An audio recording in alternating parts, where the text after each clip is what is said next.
आणि परत एकदा तुमचं माझ्या चॅनलवर स्वागत आहे। तर आज मी तुम्हाला एक वेगळाच टॉपिक घेऊन आलेली आहे। तर तुम्ही बघू शकता आज मी नऊवारी वेअर करून बसलेली आहे। तर तुम्हाला प्रश्नच पडला असणार की आज नऊवारी का घातली आहे, त्याचं उत्तर मी तुम्हाला सांगते। तर ही नऊवारी मी का घातली आहे, तर मी स्वतः ही नऊवारी शिवते आणि अशा अजून नऊवारी मी स्वतः शिवलेल्या आहेत। तर त्या मी तुम्हाला दाखवणार आहे आणि त्या नऊवारी आपण घातल्यानंतर कसं दिसतो ते सुद्धा मी तुम्हाला एक एक पूर्ण वेअर करून दाखवते।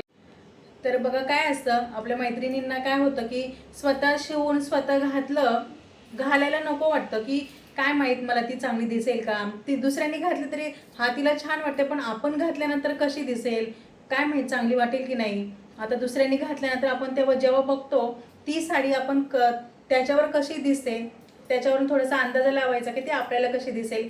म्हणूनच मी तुम्हाला सगळ्या साड्या वेअर करून दाखवते की मला बघून तुम्हाला समजेलच ती नऊवारी कशी दिसते, कुठली नऊवारी आपल्याला कशी दिसते। आणि प्रत्येक नऊवारी वेगवेगळी टाईपची मी शिवलेली आहे, त्या नऊवाऱ्या तुम्हाला मी वेअर करून दाखवणार आहे। आणि इथे बघू शकता तुम्ही मी किती नऊवाऱ्या शिवलेल्या आहेत बघा इथे।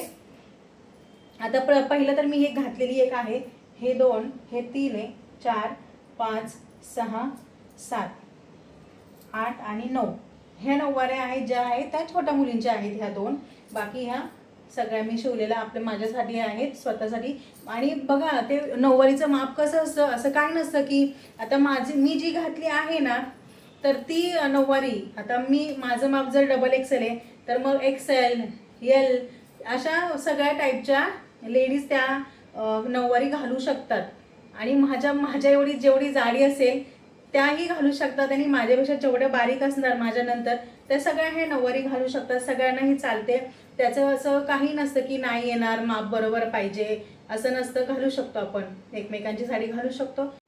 तर ह्या सगळ्या नऊवाऱ्या जेव्हा मी नऊवारी शिकत होती ना तेव्हा मी शिवलेल्या आहेत। तर शिवून झाल्यानंतर झालेत मला 1-2 वर्ष तरी होऊन गेलेले आहेत, आणि त्याच्यानंतर मी ऑर्डरच्या सुद्धा भरपूर नऊवाऱ्या शिवून दिलेल्या आहेत। तर तुम्ही कालचा जर व्हिडिओ बघितला असेल, शॉर्ट व्हिडिओ आहे जो आमचा दोघींचा, त्यामध्ये हीच नऊवारी ऋतुजानी घातलेली आहे। मग तिने जी नऊवारी घातली ती मी सुद्धा घातली आहे, तुम्ही बघू शकता ती मला सुद्धा व्यवस्थित येते, म्हणजे तिलाही व्यवस्थित येते आणि मलाही व्यवस्थित येते। तर यामध्ये तुम्हाला समजलंच असेल की ऋतुजा म्हणजे माझ्यापेक्षा किती बारीक आहे आणि मी त्याच्यापेक्षा किती जाडी आहे, तरी पण दोघींनाही ती नऊवारी येते। तर याच्यावरून तुम्ही समजून जा आपल्याला कोणती नऊवारी येऊ शकते किंवा नाही येऊ शकते। तर चला मी ही घातलेली साडी तुम्हाला कशी दिसते आणि कुठली आहे ते तुम्हाला सांगते। तर तुम्ही बघू शकता ही साडी आहे मस्तानी साडी। तर मस्तानी साडीमध्ये आपला लुक कसा दिसतो तो तुम्ही बघू शकता। आणि मस्तानी साडीच्या प्लेट कशा असतात हे बघा, या पद्धतीच्या मस्तानी साडीच्या प्लेट असतात, इथे बंद असतात अशा।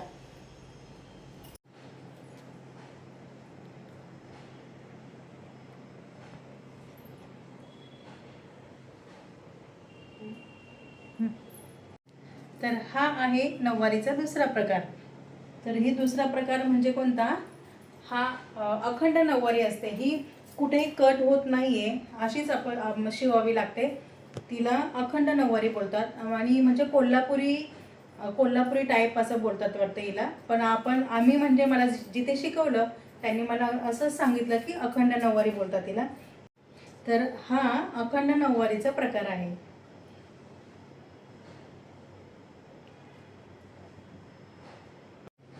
तर हा बघा आहे तिसरा प्रकार, हा आहे शाही मस्तानी।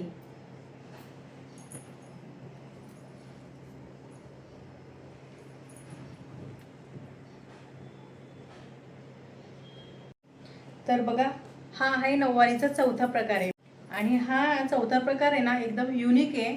हा तुम्ही सहसा बघितला नसेल असा हा प्रकार आहे। हा आहे झुमका। इथे बघा ही नऊवारी आहे, ह्याला झुमके लावलेले असतात असे, हे झुमका नऊवारी असं बोलतात हिला।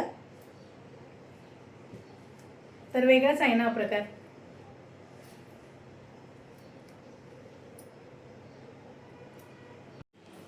तर हा आहे नऊवारीचा पाचवा प्रकार, हा ब्राह्मणी बोलतात याला, ब्राह्मणी, आणि कोणी कोणी ब्रह्माक्षी सुद्धा बोलतात। पण ब्राह्मणीमध्ये सुद्धा ह्याचा बघा हा वेगळाच लुक शिवलेला आहे याचा, तुम्ही बघू शकता। पण ही आहे ब्राह्मणी साडी, एकदम छान आहे ही। एकदम सिंपल पण मस्त वाटते. हीच मला तर ही सगळ्या साड्यांमध्ये हीच साडी जास्त आवडते. घातल्यानंतर पण व्यवस्थित अशी वाटते. आणि तुम्ही बघू शकता एकदम म्हणजे बोलतात ना ओल्ड इज गोल्ड, तशातली ही साडी म्हणजे बघा जुन्या पद्धतीची एकदम साधी सिंपल आहे पण छान दिसते ही साडी. तुम्हाला कशी वाटते? तर बघा, हा आहे नऊवारीचा 6वा प्रकार. आणि हा 6वा प्रकार म्हणजे एकदम वेगळाच आहे. आणि हा मी आपली 6वारीचा साडीचा शिवला आहे.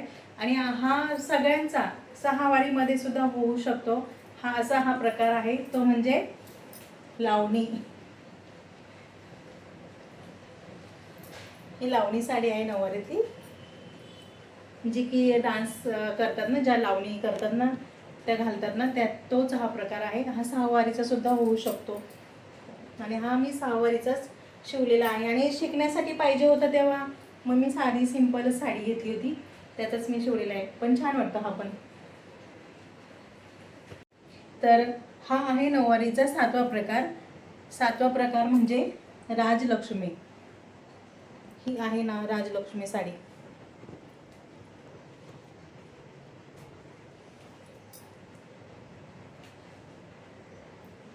तर मैत्रिणींनो बघा, मी ज्या नऊवाऱ्या शिवलेल्या आहेत त्या तुम्हाला मी वेअर करून दाखवल्या आहेत. आणि एक छोटी नऊवारी शिवलेली आहे, तर ती सुद्धा तुम्हाला दाखवते. ही बघा, ही किती छान वाटते.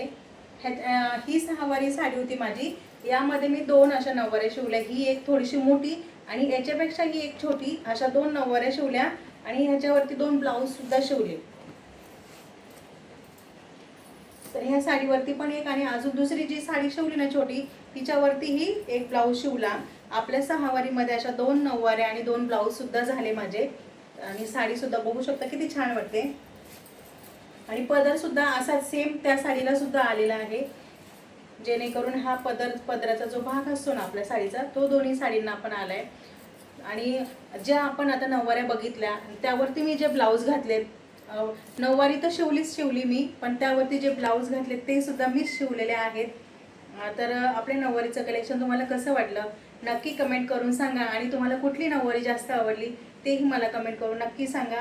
तर मैत्रिणींनो, तुम्हाला जर व्हिडिओ आवडला असेल तर लाईक करा, शेअर करा.